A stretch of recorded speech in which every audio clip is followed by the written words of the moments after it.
You know, the nature is so mighty.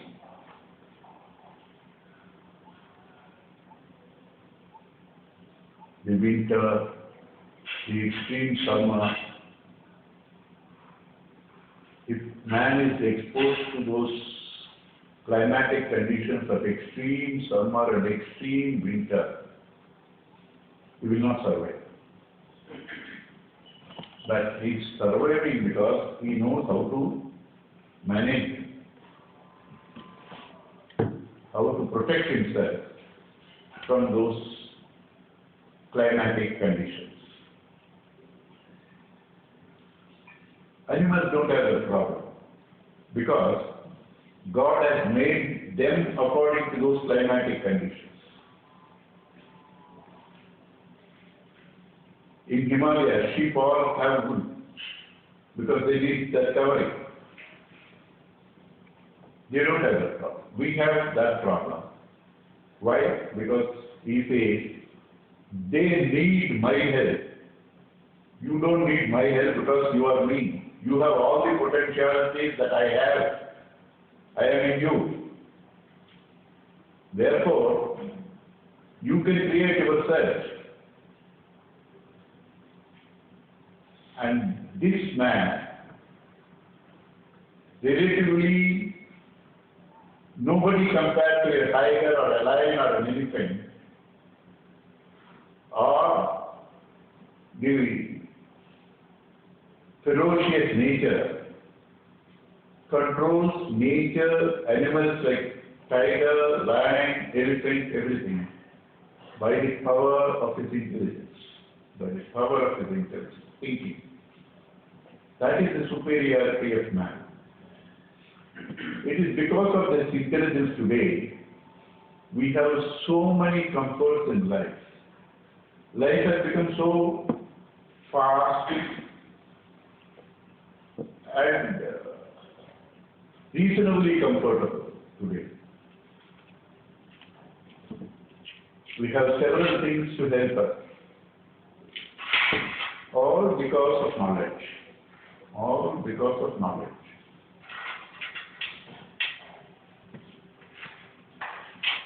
See, why should a man who works from morning 8 till evening 6 physically sweats be given 100 rupees, whereas a person who just sits in an air-conditioned room and makes a few telephone calls, has a few cups of coffee, enjoys life, gains probably a few thousands an hour. You understand? Why? Because it is knowledge is power. Knowledge is power. It is because of that knowledge you have this beautiful word for us today.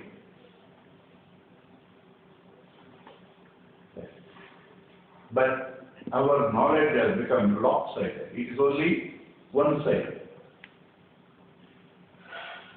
Because with all these gadgets, with all these inventions, with all these discoveries, are we under similar circumstances enjoying same sense of security and happiness? We are not. Under the same situation. Therefore, it is not merely the external world that can give me security and happiness. It's my relationship with the external world. It's my relationship with the external world that can give me security and happiness. So, if I don't tune myself properly to the external world, then I get all wrong notes, jarring notes. It's very essential for me to have the right harmony with the external world to get the melodious music from life.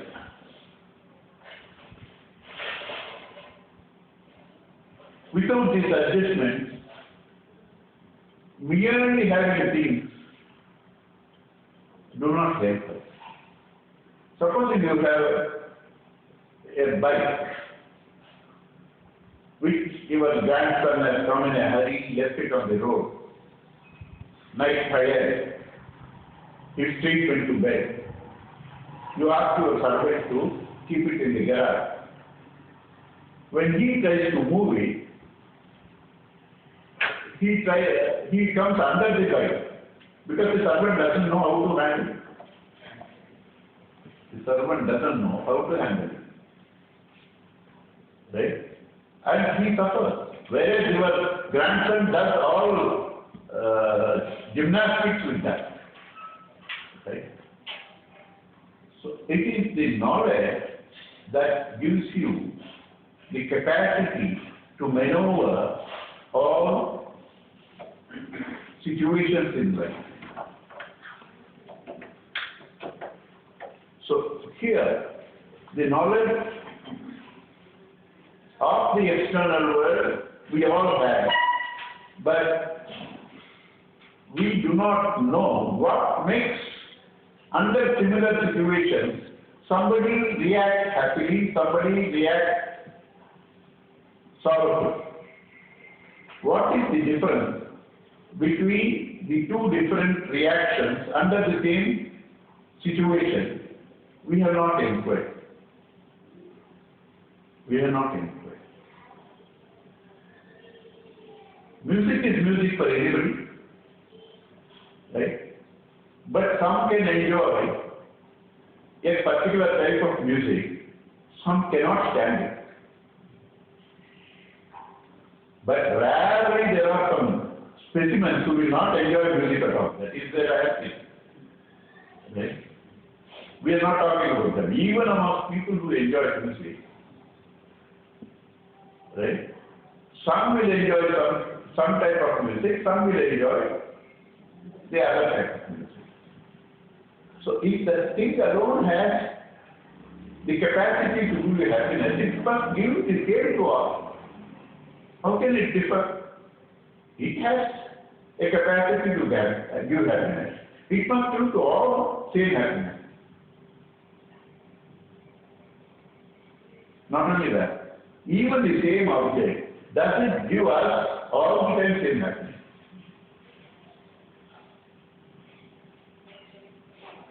You like chocolate, right? You like chocolate.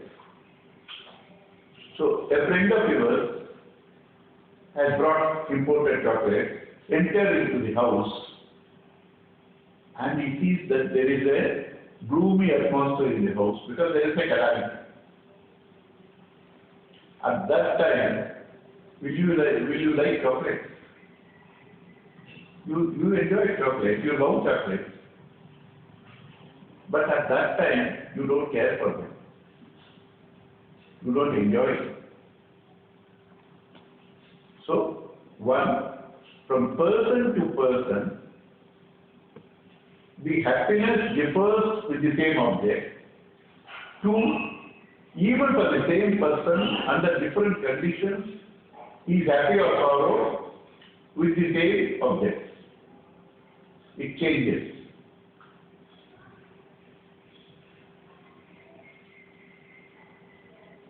Childhood, we all used to play marbles. But now we don't, we no more enjoy it. At that time, that's all life. At that time, that is all life. But today, we have no value for it. So if the objects give happiness, they should give at all times for all the same happiness.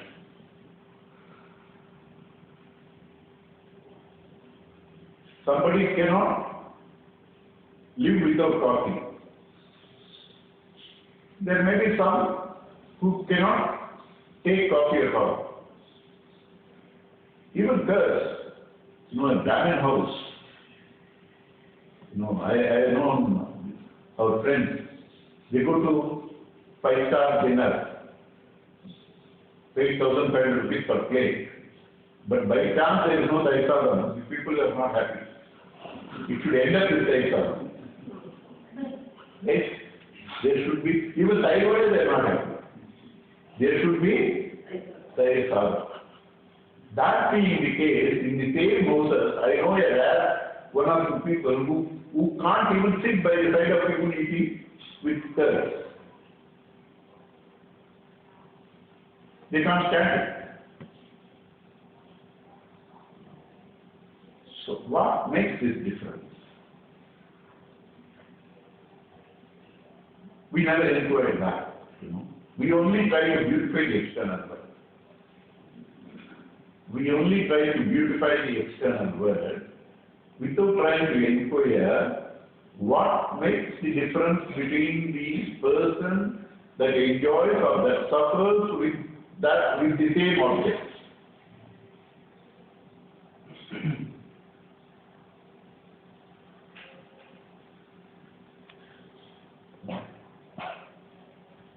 There is a person who has 6,000, 7,000 acres of sugarcane land, but he can't take one spoon of sugar, he will die.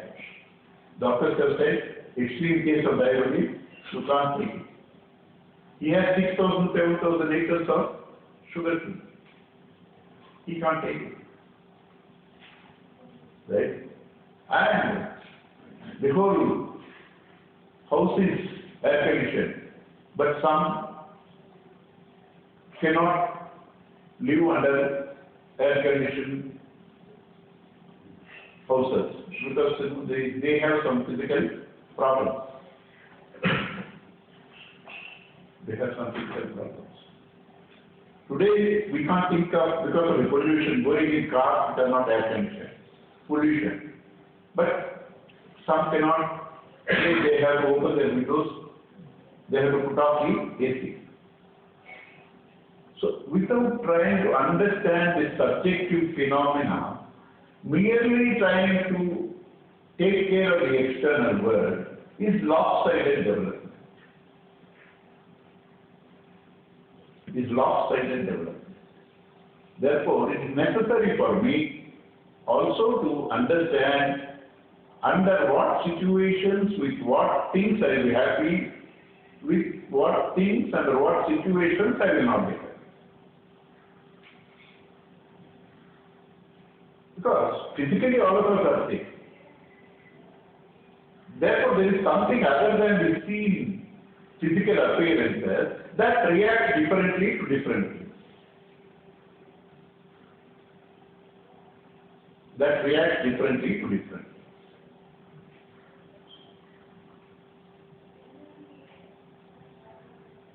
So,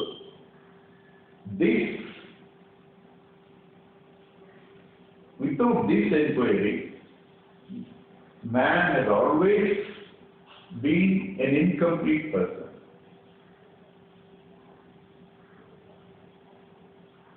That is where, for the same security and happiness, the scientists have all started using the external world as a laboratory for their researches.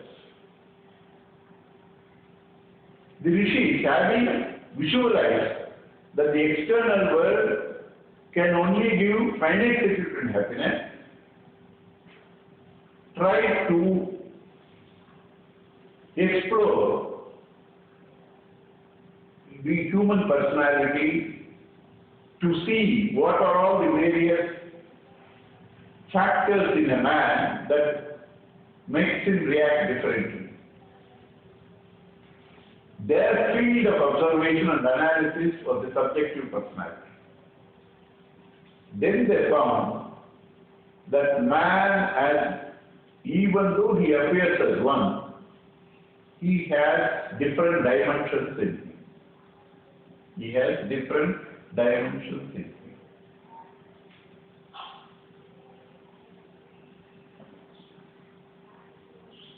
Supposing you give me a chocolate, I enjoy, right? But at that time, you gave me one chocolate, I suddenly remember my nephew or niece, their young children, they will like this chocolate, right? So I control my desire to eat it. Because giving them gives me greater joy. Giving the children gives me greater joy. Now you are giving me plenty, not one much. You give me plenty. So I can also give them, I can also give. But as I said, I have extreme case of diabetes. Doctor said, if you eat chocolates and sweets, you will die. So the intellectual understanding is, I should not take chocolates. Body wants. Emotionally, there is no problem, I can share. But intellect says you can't do. Then I leave the body's demands and the emotional needs, and I don't take myself.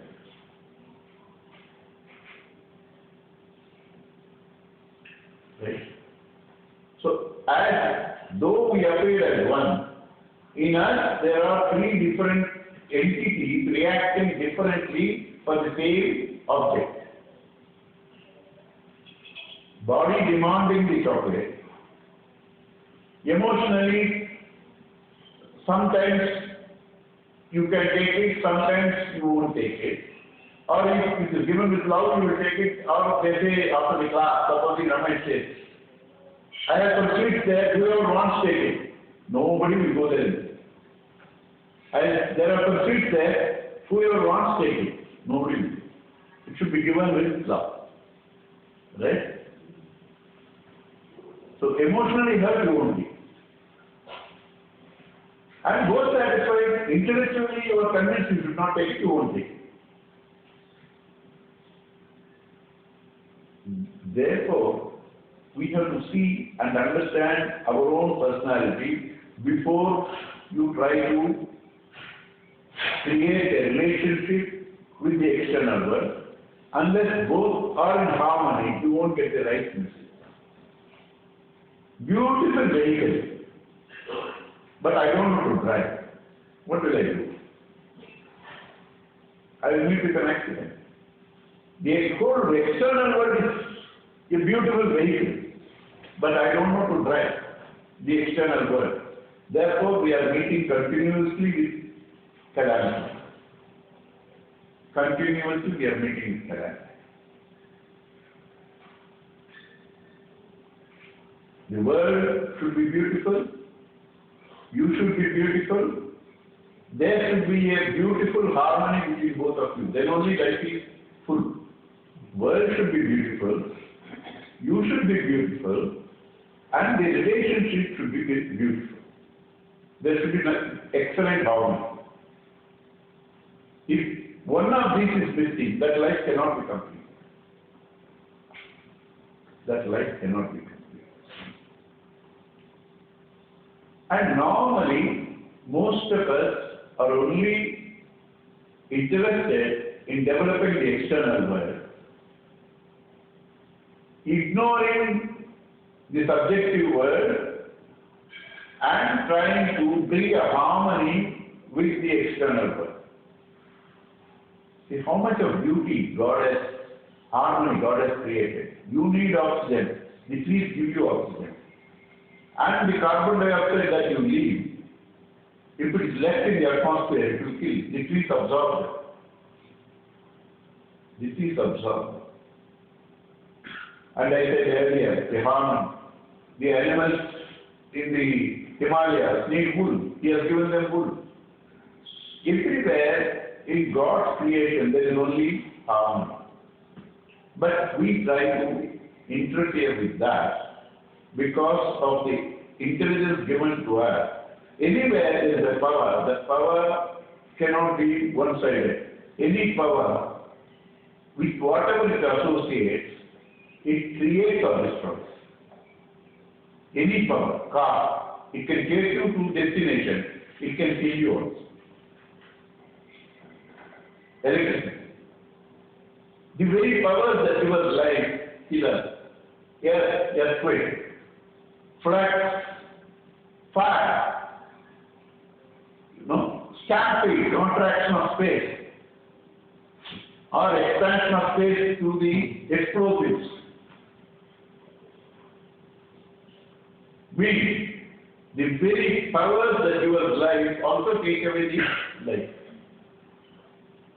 Therefore, wherever there is power that can be creative or destructive, you have the power of the intelligence.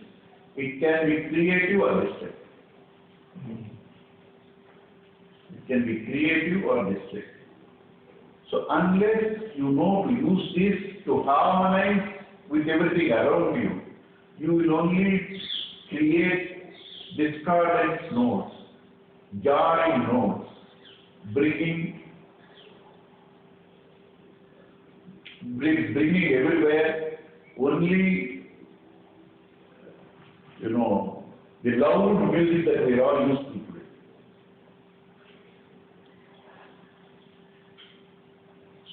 So, therefore, when the rishis analyzed, they found that man, though he appears as one, he has several dimensions. One we saw now, physical. The other is emotional. The other is intellectual. Physically, I want to eat chocolate. Why did I suppress my love for chocolate in preference to my love with my nephew or niece? Because I get greater joy there. the joy at the emotional level is much greater than the level of the body. The joy at the emotional level is much higher than the joy at the level of the body. Intellectually convinced, even terrorists or freedom fighters, it's only a point of seeing. People who are on the other side say they are all freedom fighters. This side they will say they are terrorists. Right? So, these people, for their conviction, right or wrong, sacrifice all their physical and emotional needs. Physical and emotional. What makes the choice? What makes the choice? Because the joy at the emotional level is greater than at the body level. The joy at the intellectual level is greater than both physical and emotional level. Why? Body can only occupy this place.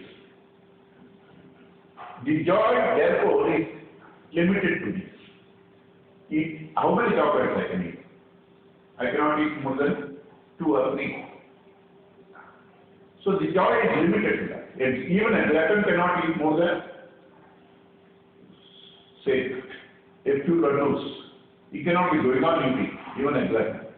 Physically, there are restrictions. But sitting here, my mind runs to my nephews and nieces all over the world. Therefore, the mind having greater area of occupation, which they call it pervasiveness,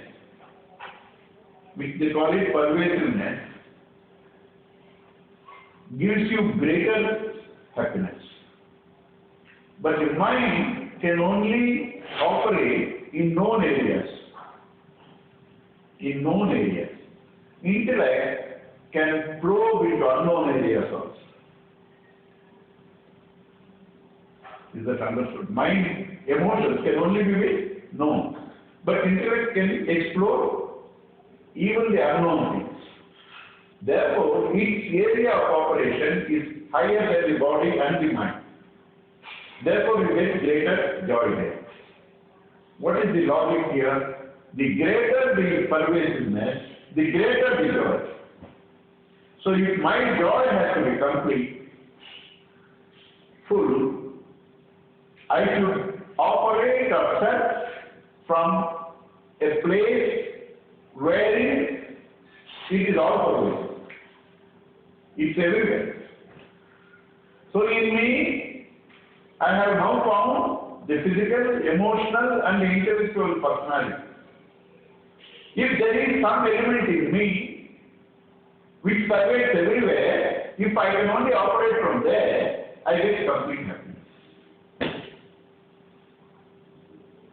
So, all of you, am I making myself clearer to all of you on this up to now? So, taking this logic of happiness is directly proportional to the pervasiveness. Physical level, the happiness is limited. Emotionally, it is little more. Intellectually, it is little more. If there is some aspect in me which is pervading everywhere, then that joy is complete. That joy is complete. That is where this master said that the body, the mind, the intellect that you have, they are all your lower nature. They are all your lower nature. You have something higher than this nature that is imperishable.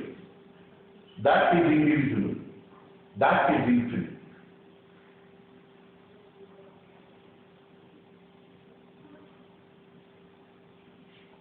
Body is here. Mind goes everywhere. Intellect even beyond that. So I am not restricted to here. You think I'm just saying. If I'm seeing the sun, supposing I'm seeing the sun, how do I see the sun if there is no connection with all your scientific laws? You will explain scientifically. But with all those laws, if there is no connection between my awareness and the sun, the experience is not possible. The experience of the sun is happening in my awareness, which is connected to that. So that awareness is not limited to this body. That awareness is not limited to this body. Through existence we are indivisible, as yesterday we saw. Because it's only existence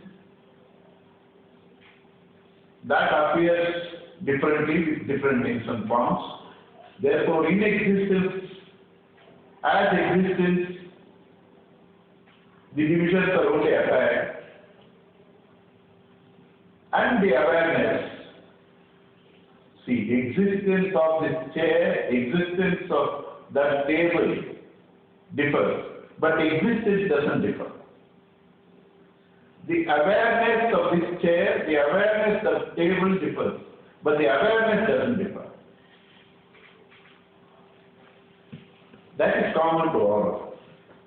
If all of us are linked through existence, cannot be separated from existence, and the existence is same, the awareness in all of us also is same. The awareness of things vary, but the awareness itself does not vary.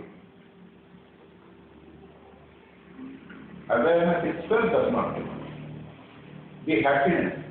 Happiness bound out of different things will can vary.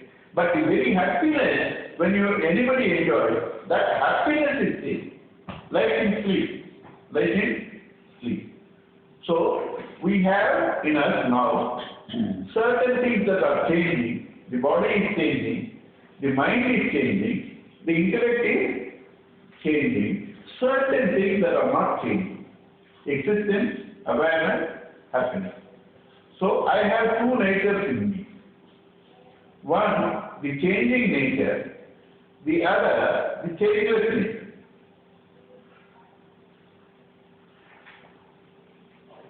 The other, the changeless nature. The changing nature is my own glory, Vibhuti, Bhagavan's glory, Vibhuti.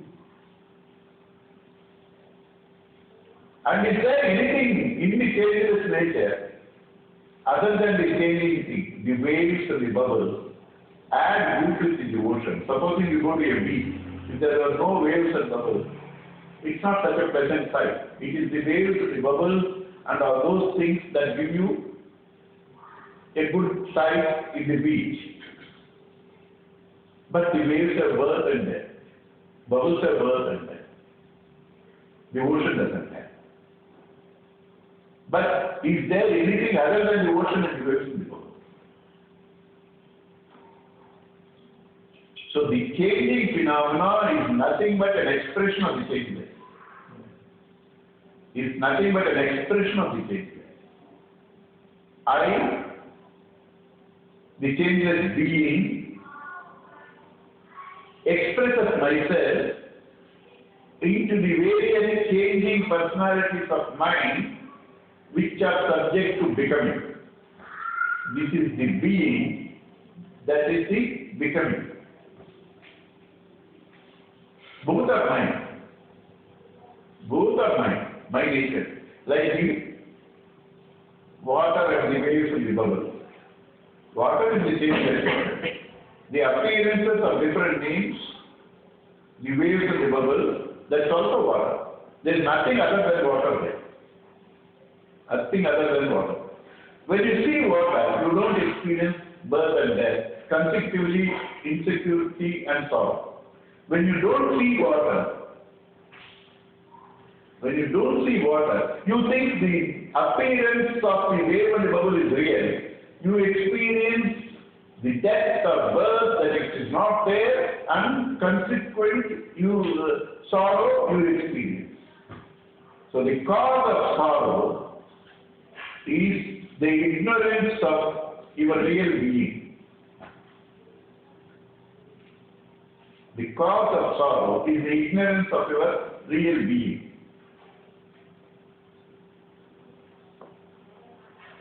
The knowledge is the solution for your understanding, your immortal being. That is where he comes. Arjuna was under delusion, moha, that the bodies are real. And therefore he thought that all these people are going to be subjected to death. Arjuna was under delusion, thinking that the seen bodies themselves are real, like the waves of the world. And he is thinking he is a bigger wave going to crush the smaller wave, the Kauravas and the Pandavas, etc. Because of this delusion that we are all one, seeing the plurality, the shoka comes. Where there is moha, there is shoka.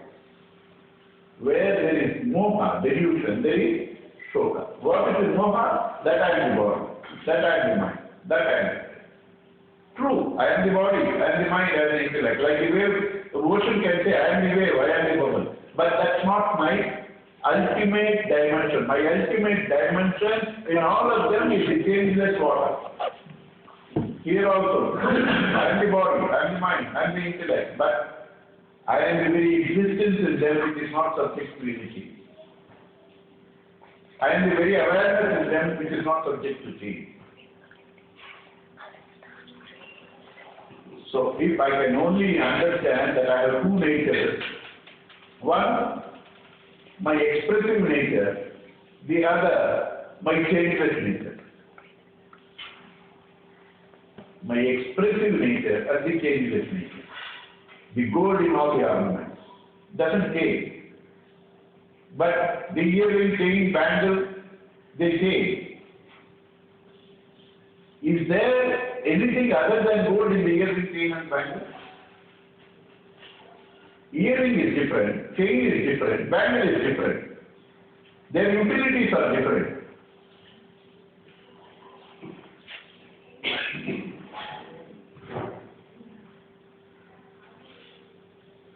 Their utilities are different. Earring, chain, bangle. Their utilities are different. They are different. Now that they are different, you inquire what is it that makes the difference? In all of them, is there anything other than gold? Then what is it that makes the difference? A name and a form. Now I say, earring, chain and bangle, they are all gold plus name and a form. Gold plus a name and a form. I say, I want to go to a marriage. I am not interested in the gold. Keep the gold, only give me the name and form. Chain, earring and bangle. Can you give it?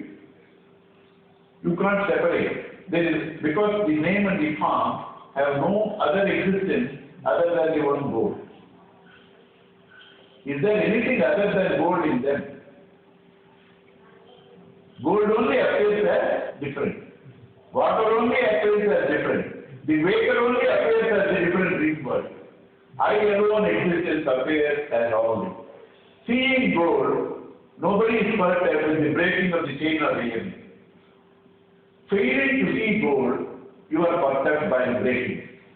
Like a child, failing to see the sugar in the various dogs, weeps when it breaks, when the dog breaks. So if you see the one Lord in the form of existence, awareness, happiness, in and to the entire names and forms, the Vishnu, that pervades everything. That's the meaning of Vishnu. That pervades everything. That is the very essential substratum in all. Vasudeva, that is the meaning. Vasu is all the appearances. Vasudeva, the one truth behind all the appearances. If you see him, you will not see birth and death. If you fail to see him, you will only experience birth and death.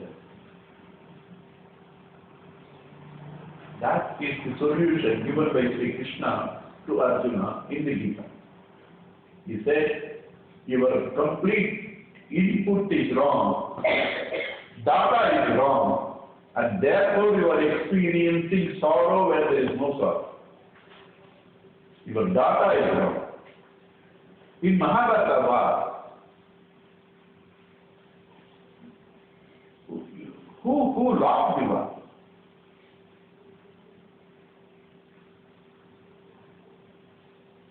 Who won the war? You say Pandavas won. What is that meaning? 100 children have been butchered of Draupadi. Abhimanyu also has been butchered. These people have become too old. Even Arjuna was 56 years, 58 years at that time. There is only one child, embryo, who was also dead, protected by Krishna. You call it a victory, complete clans being destroyed. And you know what Duryodhana says? When Bhima put his leg on his head, Bhima puts his leg on his head when he is dying. Duryodhana is not dead, dying. Because that is the vow he has taken. So it's not because he has bitterness at that time also, but since he has taken that vow, he did it. You know what Duryodhana says? What is so great about your putting your leg on my head now? Even after a few minutes, even the dog will do the same thing. There is no difference between you and the dog. You are going to be on this earth, go through all the useless things. I am going to enjoy it in heaven. You know, Veeraswara. After he died, Veeraswara. Now tell me, who is the winner and who is the loser?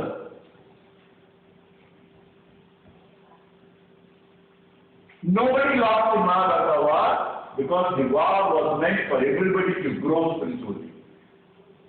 Everybody grew. The Kauravas grew, the Pandavas grew. If you get from our standpoint, nobody won because everybody lost everything. In reality, nobody lost. That is our battle of life. It's a beautiful, continuous process of growth wherein you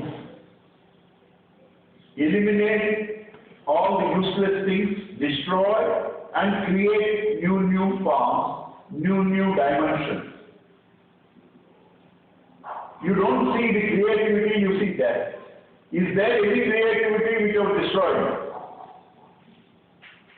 Is there any creativity which you have destroyed? So the destruction and creation are only 2 points of view and not reality.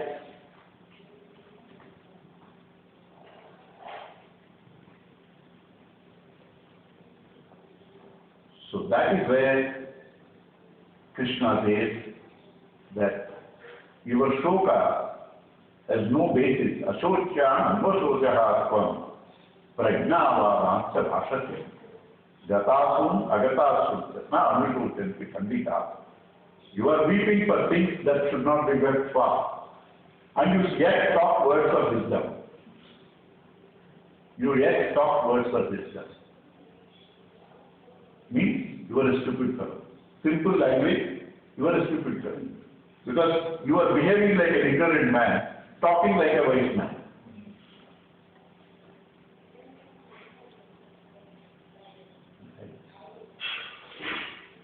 So, therefore, what does Bhagavan show there? He says that whatever you see in the world, you see that. Can you see something which is non-existent?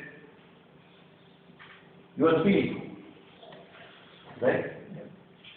So, if you are seeing something, it is existing.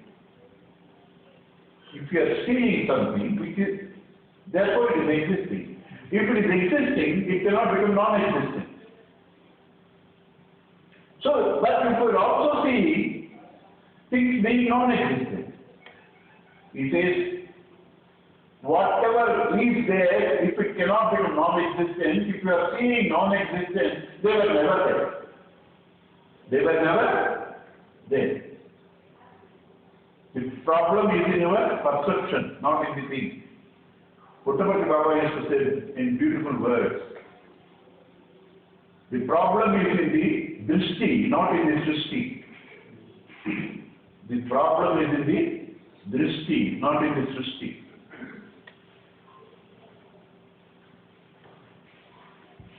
So this right perception, right understanding is the cause for elimination of sorrow and not trying to change anything in the external world.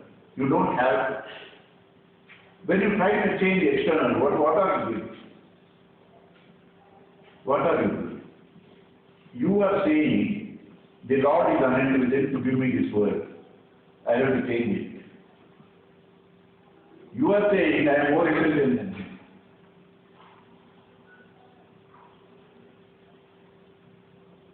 Nothing needs to change. Everything is beautiful because everything is his own expression. His glory, his vibhuti. His vibhuti. There is nothing other than him. If you say there is something other than him, you are limiting the law. You are limiting the law. He alone is there.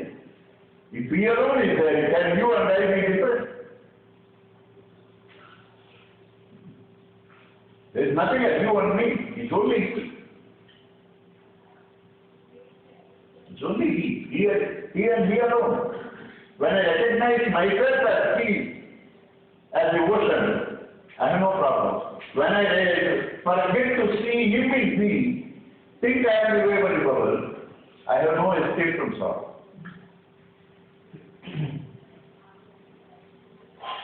Therefore, we all have two natures, the changing and the changeless.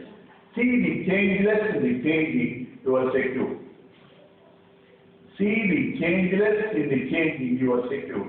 Fail to see the changeless in the changing, you experience birth and death.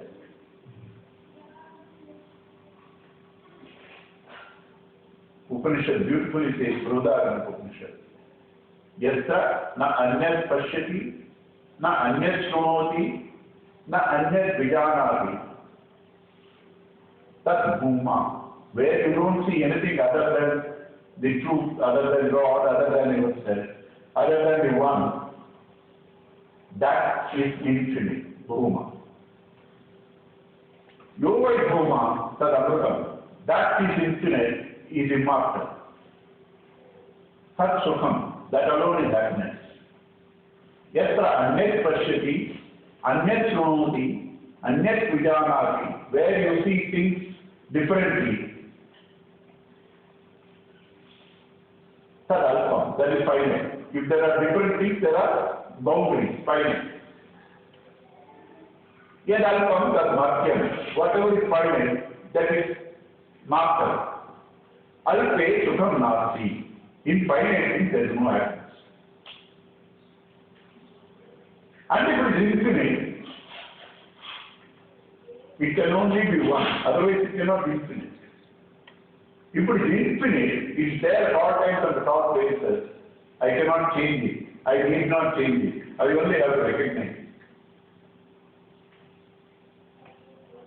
I only have to recognize it. That is why they say the state that you are wanting to experience is not a product of action. It is a product of understanding. Jnanena tu kaivalya. Only through knowledge you gain the state of kaivalya. Only through understanding.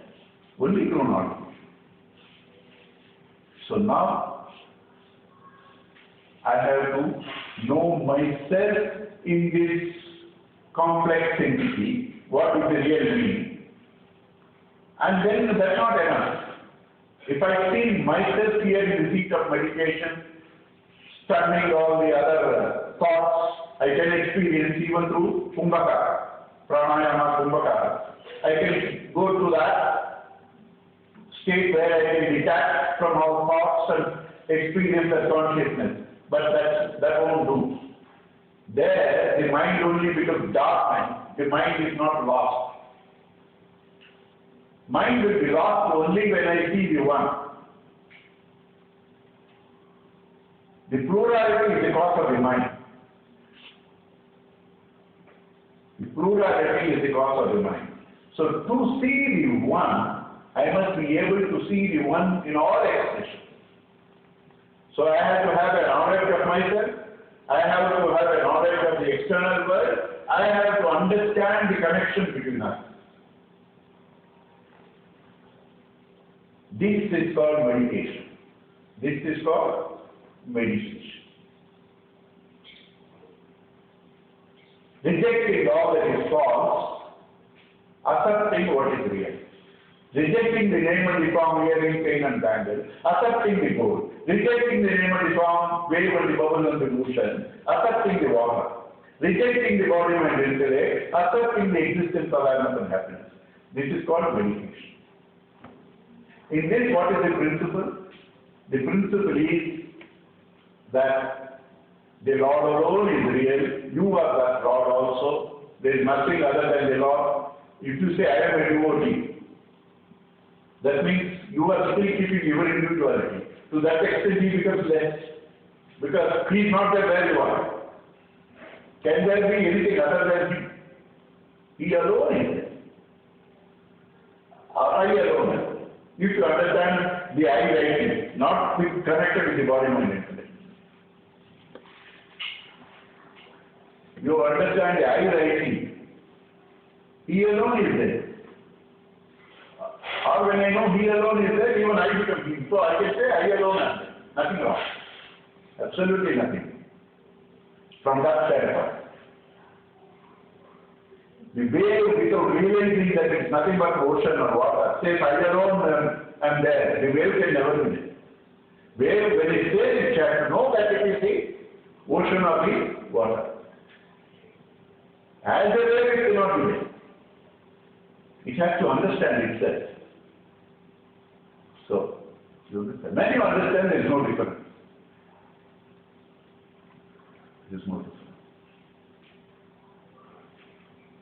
A man who still keeps himself as a devotee and says God, he is limiting God. Where you don't see anything other than God, that is the highest of devotion. Because I don't see anything other than Him. Only the Lord. Not only me. So for this, you should clearly be able to see Him in all things and in you. This process is called meditation. The basic principle is, whatever you are seeking is you, the security and happiness, because if you have to get it from outside, what you get from outside is also subject to loss. If I get security and happiness from the outside sources, or through action, or through cause and effect relationship, or in time-space capsule, they are all subject to change. And therefore, that cannot be permanent. And what I want is something permanent. If I want something permanent, it cannot be subject to time and space. It cannot be subject to cause and effect. It should not be in the external world. It should be everywhere. Therefore, it should be in me. If it is in me, I only have to know it, not do anything with it.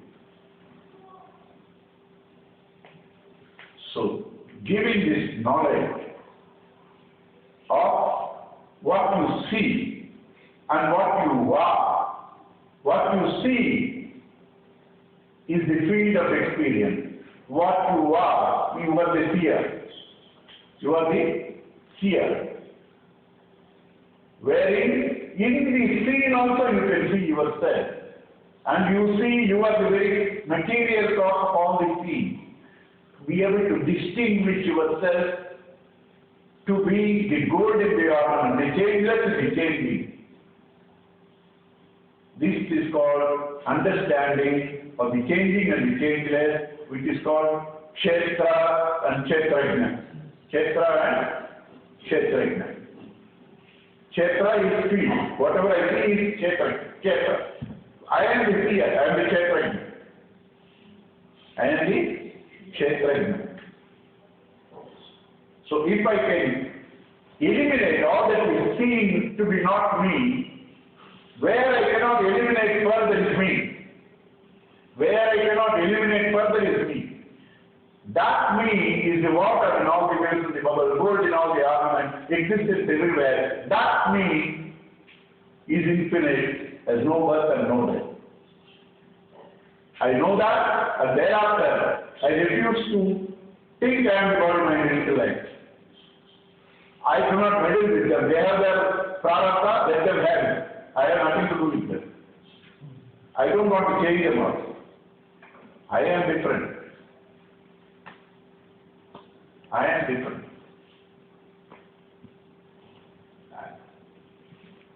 Nothing can happen to gold, nothing can happen to water, nothing can happen to me, the existence.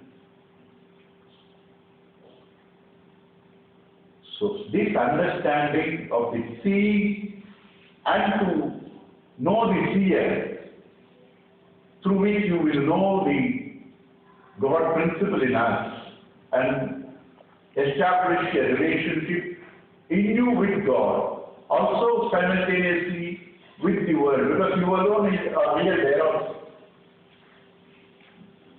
This is the only answer to remove the fear of death and sorrow. Nothing else can remove the fear of death and sorrow. That is the subject matter of Gita, which is being taught in all the 18 chapters in different emphasis. The whole thing is that whatever you are seeking is yourself, the God, Tatvamasi. That is the simple secret, Tatvamasi. That God you are, whatever you are seeking. Because if it's to come from outside world, it's not permanent. Whatever you are seeking or yourself, you are only knowing, Tatvamasi. That Tatvamasi, first you have to understand your present nature, Arjuna, where he is, understand his confusion, what are his problems, basic understanding, that is the first 6 chapters. Swampara. The next 6 chapters understand the nature of God, Tatpara. The last 6 chapters to see the God in all, Atipada, Tatvamasi. The first 6 chapters, the individual Jiva. The next 6 chapters, the Lord, the Ishvara. The last 6 chapters establish the identity between the Ishvara and the Jiva. Ati. The first 6 chapters is, from our standpoint, related to the world karma, physically, mostly. The next 6 chapters to establish a link and try to find the identity, devotion, bhakti. The last 6 chapters to establish complete oneness through meditation is jnana.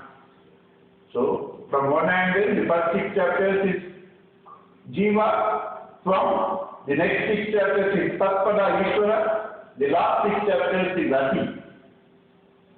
Another standpoint, first 6 chapters is Karma Yoga, the next 6 chapters is Bhakti Yoga, the last 6 chapters is Jnana Yoga. So now in this Jnana Yoga, first 6 chapters, next, this thing you have, Arjuna now knows that there is something other than the changing, and that changing in the changeless is the reality. He has known, he has understood also. Sravana and Manana have taken place. But he has to now experience it, Niditya. For that starts the 13th chapter, wherein the experience is made possible for all of us through the love of the God. And there in 13th chapter is complete meditation. Is complete meditation. He clearly points out, he gives a technique of how to see yourself to be the changes. in the changing. Changing is kshetra, changeless is the kshetra. Do I have 5 minutes more? Yes, sir. Huh? Yes, yes. 5 minutes? 15 minutes. Is that? Sir, 15 minutes. 11. Yes, time on. So, now, I am seeing all of this.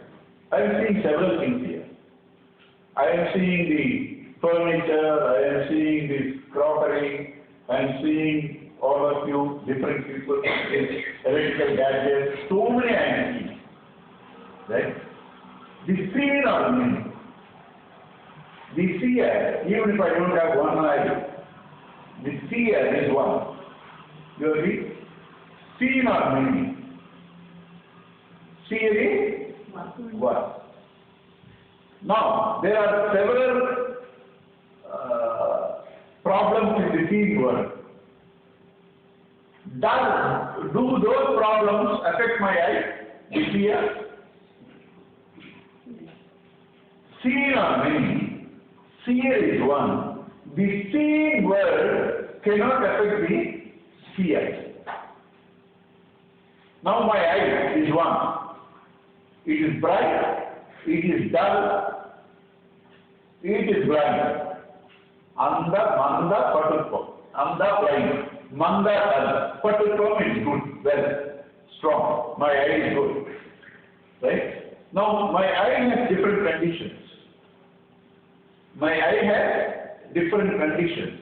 I knew, 10 years back my vision was so perfect. I knew that. Right?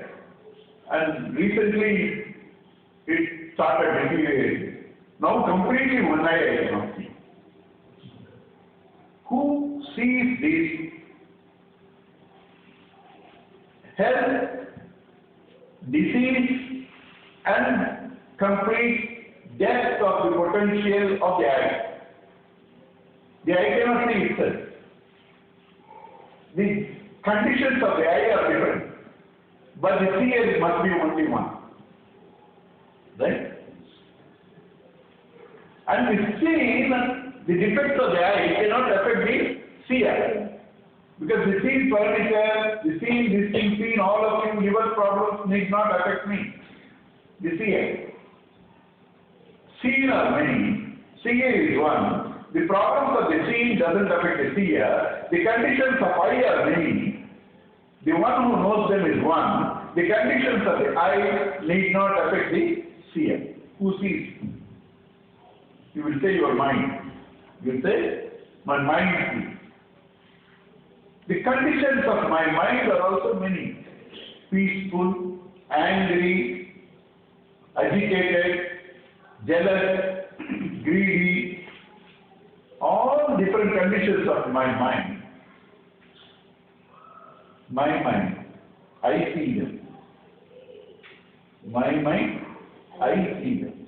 Conditions of the mind are many. I, the seer, is only one.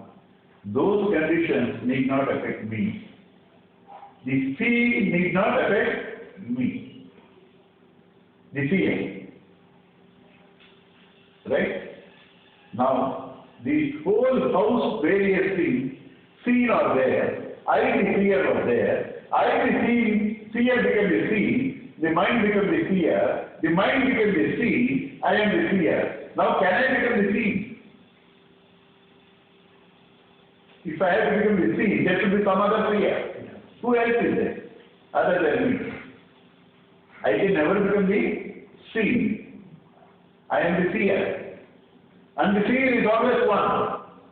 And the seer never had defects. You understand? I am the seer. The seer is always one. The seer never has any defects. Right? What I see can be many. What I see can have defects. But I, the seer, is the one without any defects. Yes.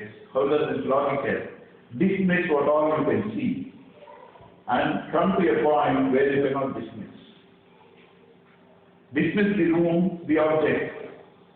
dismiss the thoughts, and then you see who sees the thought, and you see whether you can dismiss that entity. That can't be dismissed. That is me. That is Bhagavan. Very, very simple meditation. Because we are not asking you to quieten the mind, no agitation, no thought. No. We are only saying, see the mind and see who sees the mind. We say, see the mind and see who sees the mind. That seer is you. Is that difficult meditation? It is not a difficult meditation. A very simple truth. That is the basic principle of all the contents of the 13th chapter. Kshetrajna, Kshetra. Kshetrajna is Kshetra plus the knower, the consciousness. What is a thought? A thought is consciousness plus an object is a thought. Consciousness plus an object is thought. Thought minus object is what? Consciousness. Consciousness plus object is thought. Thought minus object is consciousness. Right? The knower of the world minus the world is knowledge. Is pure knowledge. Is not the knower. You call yourself knower, this reference is known. When there is no known, you have eliminated. You alone as a pure awareness, the knowledge of consciousness.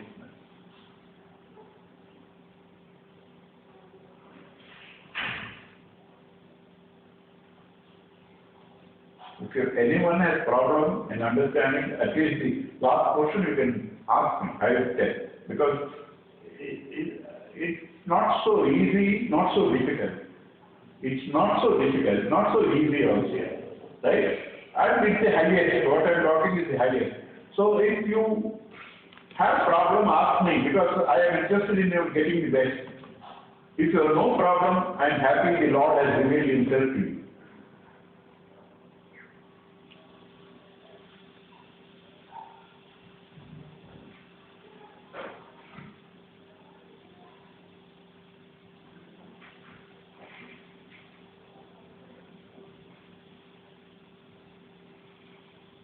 This beautiful thing, Swamiji puts his nose language. I don't expect you to completely understand now. Go home and think the way in which Swamiji says this. That means God. That dressed in matter is the veilful thou. Thou, undressed, is that. The process of undressing is meditation. The process of undressing is meditation.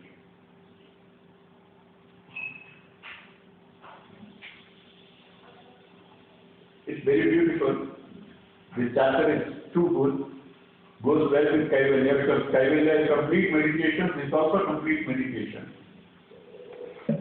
And the most difficult part in this chapter is today because I have to talk the concept. From now onwards, Bhagavan's words are there. And he being Bhagavan makes it simple and beautiful. So, from tomorrow we will see Bhagavan's words. It will be very interesting. Very simple also. But if I say the simple things without telling this, we will only catch the words. All of us are experts in telling the words. We don't experience.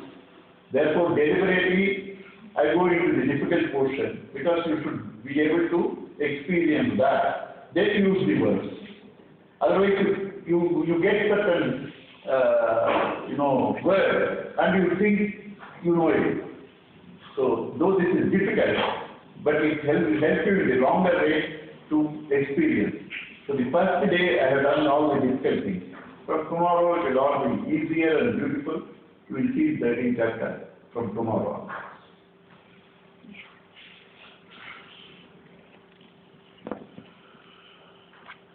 Om Purnamada Purnamidam Purnam Purnamudachyate पूर्णस्य पूर्णमादाय पूर्णमेवावशिष्यते ॐ शान्ति शान्ति शान्ति हरि ओम श्री गुरुभ्यो नमः हरि ओम